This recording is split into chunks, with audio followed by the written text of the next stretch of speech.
Sa detalye ng mga balita, ipinagmalaki ni Pangulong Ferdinand R. Marcos Jr. ang malaking pagbabago sa Ninoy Aquino International Airport simula nang ito'y maisa pribado. Sa kanyang pagbisita at pag-iinspeksyon sa paliparan, tiniyak ng Pangulo na magtutuloy-tuloy ang magandang reforma sa NAIA. Si Gab Villegas sa report. Suki na ng NAIA Terminal 3 ang overseas Filipino worker na si Jojo tuwing uuwi siya sa Pilipinas mula sa Dubai. Napansin niya ang pagbabagong ipinatupad sa serbisyo ng paliparan. Kasama na rin ang mabilis na pag-usad ng mga pasahero, pati na rin ang pag-ayos ng mga pasilidad para sa mga OFW tulad ng lounge at rest area. Nakakapag-relax doon, nakakain doon, iwas gastos.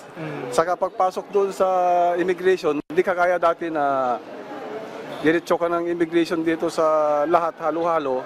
Ngayon mas mabilis pagpasok ng mga OFW.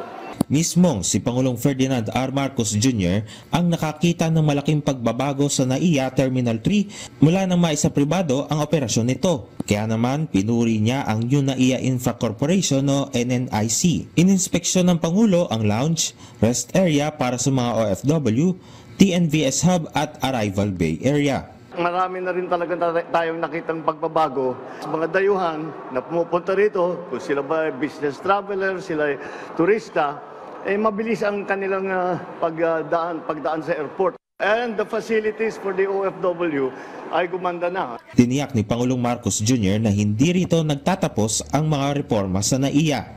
Marami pang proyekto ang nakahanay upang lalo pang mapaganda ang serbisyo sa paliparan.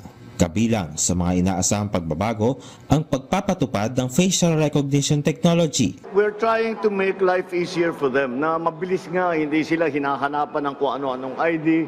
Inaasahan din ang expansion ng NAIA upang mas maraming pasahero at turista ang maserbisyohan. Ipatutupad na rin ang paggamit ng mga e-gate sa arrival at departure areas sa lahat ng terminal ng NAIA. Ang mga ito ay bahagi ng bagong Pilipinas na prioridad ang serbisyo sa publiko.